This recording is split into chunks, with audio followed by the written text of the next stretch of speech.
not to deploy, not to proliferate, not to threaten with, and not to test, but to promote a complete nuclear disarmament.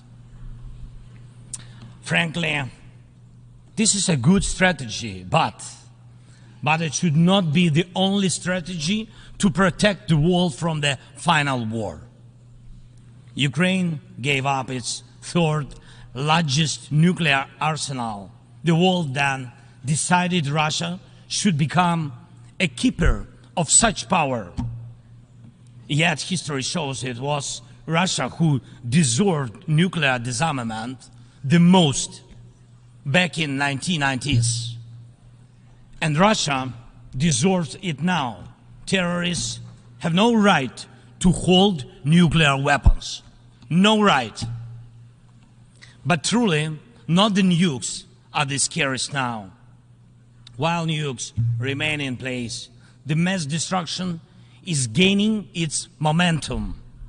The aggressor is weaponizing many other things, and those things are used not only against our country, but against all of yours as well. Fellow leaders, there are many conventions that restrict weapons, but there are no real restrictions on weaponization. First, let me give you an example. The food. Since the start of the full-scale war, the Ukrainian ports in the Black and Azov Seas have been blocked by Russia. Until now, our ports on the Danube River remain the target for missiles and drones.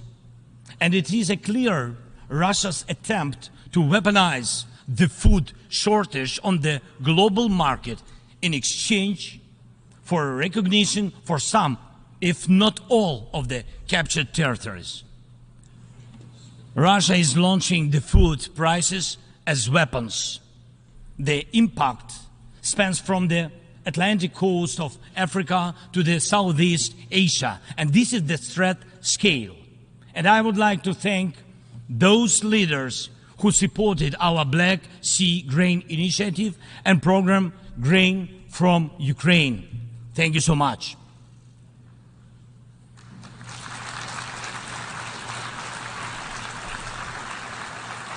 United, we made weapons turn back into food again. More than 45 nations saw how important it is to make Ukrainian food products available on the market, from Algeria to Spain to Indonesia and China. And even now, when Russia has undermined the Black Sea Grain Initiative, we are working to ensure food stability. And I hope that many of you will join us in these efforts. We launched a temporary sea export corridor from our ports, and we are working hard to preserve the land routes for grain exports. And it is alarming to see how some in Europe, some our friends in Europe, play out solidarity in political theater, making thriller from the grain. And they may seem to play their own role, but in fact, they are helping set the stage to a Moscow actor. Second, weaponization of energy. Many times the world has witnessed Russia using energy as a weapon. Kremlin weaponized oil and gas to weaken the leaders of other countries when they came to the Red Square. And now this threat is even greater. Russia is weaponizing nuclear energy. Not only it is spreading its unreliable nuclear power plant construction technologies, but it is also turning other countries' power plants into real dirty bombs. Look, please, what Russia did to our Zaporizhia power plant. Shelled it, occupied it, and now blackmails others with radiation leaks. Is there any sense to reduce nuclear weapons when Russia is weaponizing nuclear power plants? Scary question. The global security architecture offers no response or protection against such a treacherous radiation threat, and there is no accountability for radiation blackmailers so far. The short example is children. Children. Unfortunately, various terrorist groups abduct children to put pressure on their families and societies. But never before the mass kidnapping and deportation would become a part of the government policy. Not until now. We know the names of tens of thousands of children and have evidence on hundreds of thousands of others kidnapped by Russia in the occupied territories of Ukraine and later deported. The International Criminal Court issued arrest warrant for Putin for this crime. And we are trying to get children back home. But time goes by. What will happen with them? What will happen to them? Those children in Russia are taught to hate Ukraine, and all ties with their families are broken. And this is clearly a genocide. When hatred is weaponized against one nation, it never stops there. Each decade, Russia starts a new war. Parts of Moldova and Georgia remain occupied. Russia turned Syria into ruins. And if not Russia, the chemical weapons would have never been used there in Syria. Russia has almost swallowed Belarus. It is obviously threatening Kazakhstan and other Baltic states. And the goal of the present war against Ukraine is to turn our land, our people, our lives, our resources into a weapon against you, against the international rules-based order. Many seats in the General Assembly Hall may become empty if Russia succeeds with its treachery and aggression.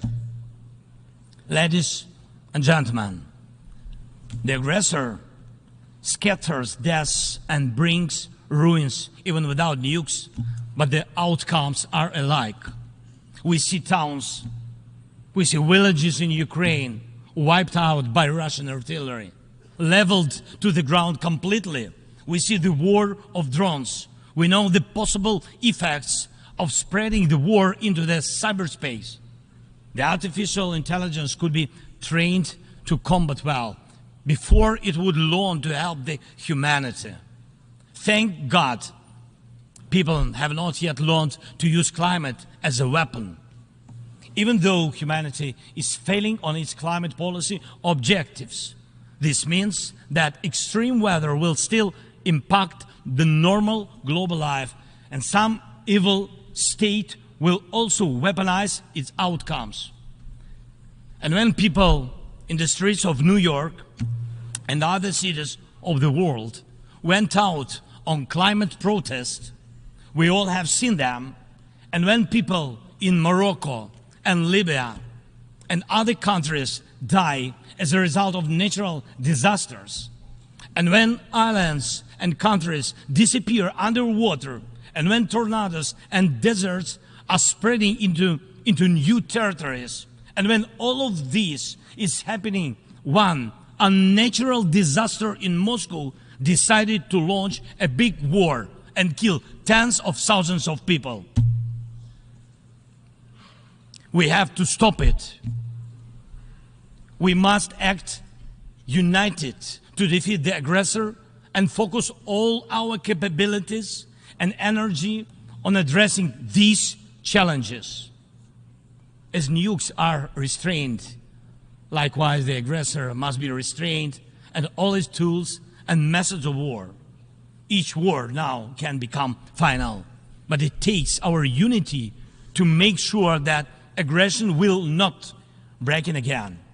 And it is not a dialogue between the so-called great powers somewhere behind the closed doors that can guarantee us all the new wars era, but open war of all nations for peace.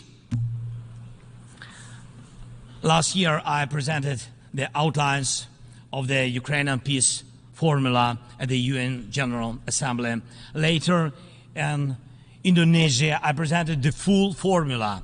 And over the past year, the peace formula became the basis to update the existing security architecture. Now we can bring back to life the UN Charter and guarantee the full power for the rules-based world order. And tomorrow, I will present the details at a special meeting of the UN Security Council. The main thing is that it is not only about Ukraine. More than 140 states and international organizations have supported the Ukrainian peace formula fully or in part. The Ukrainian peace formula is becoming global.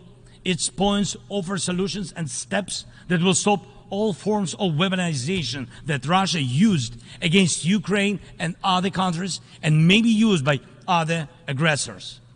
Look, for the first time in modern history, we have a real chance to end the aggression on the terms of the nation which was attacked. And this is a real chance for every nation to ensure that aggression against your state, if it happens, God forbid, will end. Not because your land will be divided and you will be forced to submit to military or political pressure, but because your territory and sovereignty will be fully restored. We launched the format of meetings between national security advisors and diplomatic representatives. Important talks and consultations were held in Hiroshima, in Copenhagen, and in Jeddah on the implementation of the peace formula. And we are preparing a global peace summit. And please, I invite all of you who do not tolerate any aggression to jointly prepare the summit.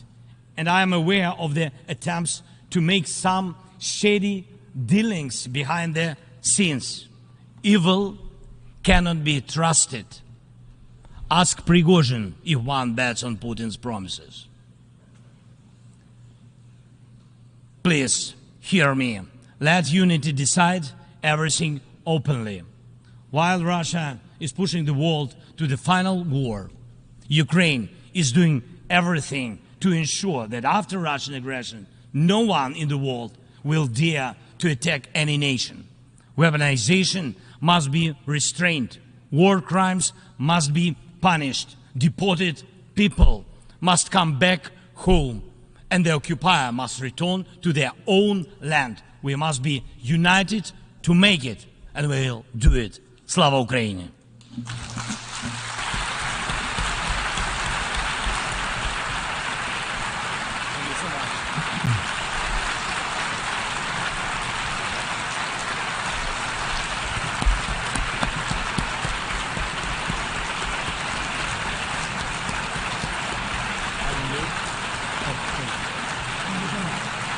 On behalf of the Assembly, I wish to thank the President of Ukraine for the statement just made and request protocol to escort His Excellency.